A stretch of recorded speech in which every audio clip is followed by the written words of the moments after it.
Buenos días, hoy voy a hablar sobre el tema de la Guerra Fría y la organización institucional en Costa Rica. De acuerdo a Johnny Soto, en 1948 Costa Rica vivió uno de los conflictos armados más importantes en toda su historia de vida independiente. En ese entonces, y la región centroamericana, al igual que el resto del mundo, estuvo inmersa en el contexto de la Guerra Fría 1945 a 1991. Dicho periodo se caracterizó por la división en temas económicos, políticos, ideológicos, geográficos, sociales. Tales diferenciaciones influyeron en la construcción de la cultura y el discurso político de la ciudadanía y de las clases gobernantes, y en el caso de los costarricenses, al igual que en otras regiones del mundo, se acostumbraron a utilizar términos popularmente conocidos como la de izquierda, referente al comunismo, y la derecha asociada al capitalismo. Sin embargo, para entender bien la situación acontecida en Costa Rica en 1948, es necesario ir más allá del pasado y anterior, y sin perder lo anterior de vista, que sucedió a nivel internacional en aquellos años. En nuestro país se formó el movimiento Costa Rica Libre, que era un grupo paramilitar de extrema derecha que luchó por preservar la libertad y la democracia y contrarrestar la influencia cubana, y más adelante la influencia en 1979 con la revolución nicaragüense del Frente Sandinista de Liberación Nacional, que derrocó la dictadura de los Somoza. El país colaboró mucho en el triunfo de los sandinistas en Nicaragua porque siempre ha luchado contra las dictaduras militares. Don Pepe Figueres, quien apoyó a Fidel Castro en Cuba, luego rompe con este por su designio de alinearse totalmente hacia el comunismo, y la URSS trata de expandir su revolución en los países latinoamericanos, y este contraste y es ajeno a nuestra forma de creer en nuestro sistema político, la idiosincrasia y los valores y principios democráticos. De acuerdo a la página del artículo Costa Rica y la guerra, conflicto armado en 1948, Costa Rica estuvieron las agrupaciones de izquierda concentradas en el partido Vanguardia Popular, quienes se acercaron con sectores empresariales y capitalistas. Bueno, estos últimos tuvieron sus reservas y acerca de la influencia del comunismo en el país. No obstante, y este marco de entendimientos y enlaces políticos le permitió a Rafael Calderón Guardia su llegada a la presidencia de Costa Rica en 1940. Este proceso consistió en la asociación entre el Partido Republicano Nacional Guardia y el Partido de Vanguardia Popular, representado por Manuel Mora Valverde, y la Iglesia Católica costarricense, liderada por el arzobispo Víctor Manuel Sanabria Martínez. Esto es lo que hoy en día se conoce como comunismo latic. El periodo de gobierno de Calderón Guardia concluyó en 1944 y luego la presidencia del país continuó a manos de Teodoro Picado, quien fue aliado de Calderón y de igual manera llegó a la presidencia por medio del Partido Republicano Nacional. El proceso electoral fue severamente cuestionado por la oposición, conformada por agrupaciones contrarias a los comunistas, quienes a su vez señalaron una serie de irregularidades acontecidas tanto en las elecciones presidenciales de 1944 como en las elecciones legislativas de 1946. En estas últimas, los calderonistas ganaron la mayoría de puestos en el Congreso.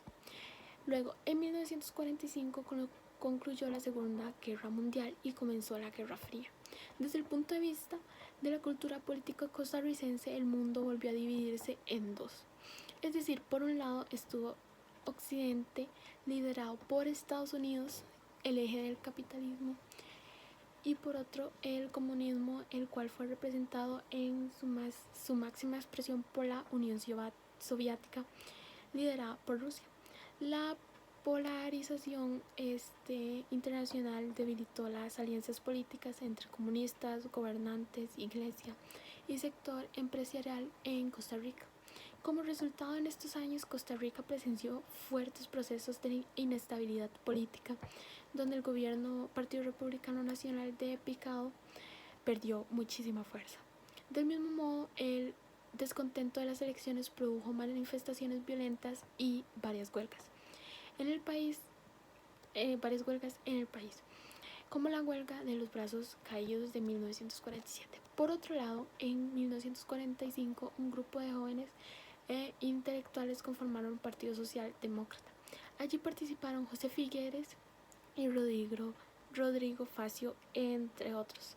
Este grupo mantuvo en consideración gran parte de los avances realizados a través de las reformas sociales llevadas a cabo por Calderón Guardia, pero también fue crítico del gobierno de Picado y además dio soporte a los sectores capitalistas empresariales que estuvieron en contra del gobierno. Tomando en cuenta lo anterior, en 1948 volvieron a darse las elecciones presidenciales donde Rafael Ángel Calderón Guardia intentó alcanzar la presidencia por segunda vez, pero esta perdió las votaciones ante su opositor Otilio Ulate, quien tuvo el respaldado de los sectores empresariales y logró ganar. El llamado fraude electoral en 1948 surgió con el Congreso, ocupado en su mayoría por calderonistas, y anuló varias elecciones y por lo tanto le quitó la victoria a Otilio Ulate. El fraude electoral de ese año desencadenó el conflicto armado en el país. El 12 de marzo, José Figueres llevó a cabo una estrategia militar, la cual fue planificada con antelación. En aquel momento, él hizo llamado el levantamiento de armas con la ayuda de exiliados políticos. Del mismo modo, contó con sus fuerzas armadas procedentes de Centroamérica y el Caribe. Este movimiento se le conoció como la Legión del Caribe y estuvo diseñado para el derrocamiento de la dictadura en la región. Se estima que el enfrentamiento ocurrido entre marzo y abril de 1948 tomó la vida de varias personas, como de 2.000 personas. Finalmente, Figueres logró la llegada al poder el 8 de mayo de 1948. Sin embargo, decidió no asumir la presidencia de manera oficial en ese momento. En lugar de eso, Figueres estableció la Junta Fundadora de la Segunda República, lo cual rigió por un plazo de 18 meses, liderada por él mismo.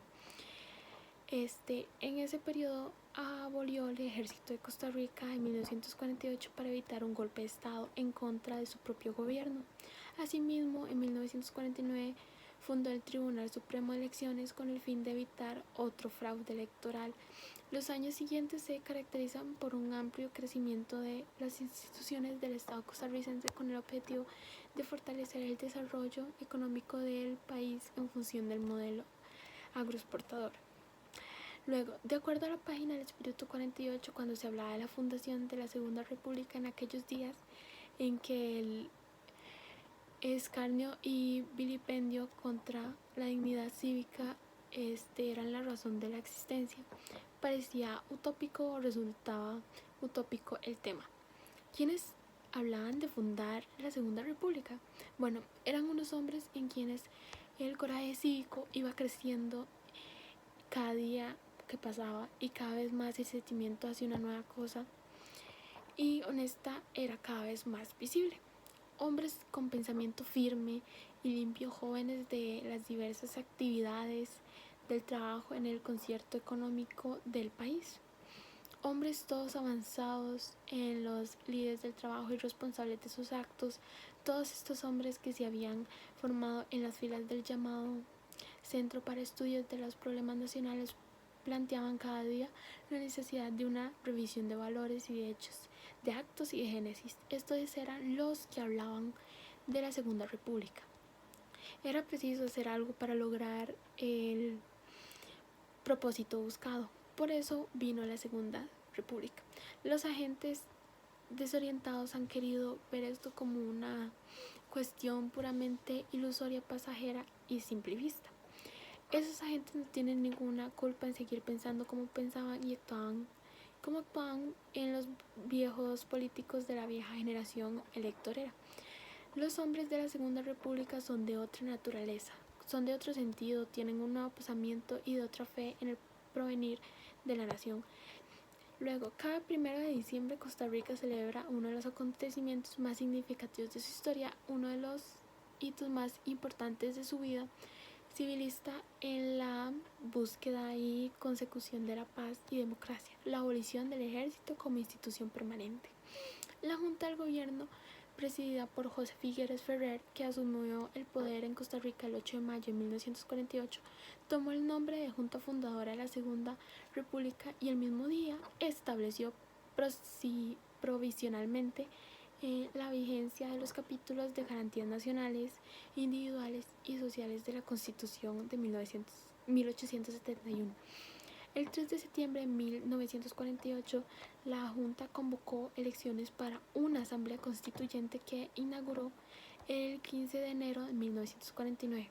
Esta asamblea reconoció la elección presidencial verificada en favor de don Otolio Ulate y dispuso que ésta ejerciera la primera magistratura de 1949 a 1953. Después, la Junta Fundadora de la Segunda República había nombrado una comisión de jurísticas. ¿Qué es una persona jurística?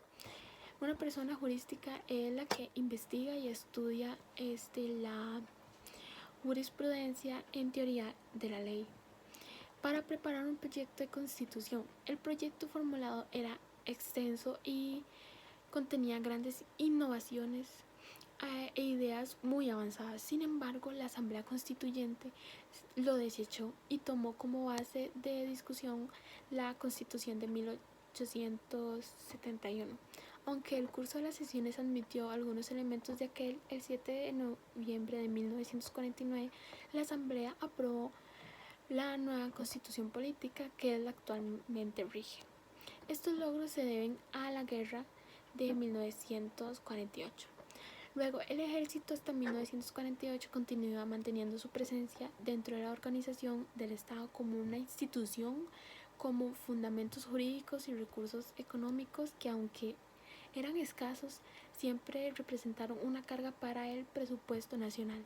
El 1 de diciembre de 1948, el general Figueres, victorioso en la guerra civil de ese año, disolvió el ejército en Costa Rica en una emotiva ceremonia efectuada en lo que hoy es el Museo Nacional, de lo cual fueron testigos estudiantes, miembros del cuerpo diplomático y personalidades nacionales. El presidente de la Junta de Gobierno, José Figueres Ferrer, derribó de un mazazo unas piedras de un torreón del cuartel Bellavista.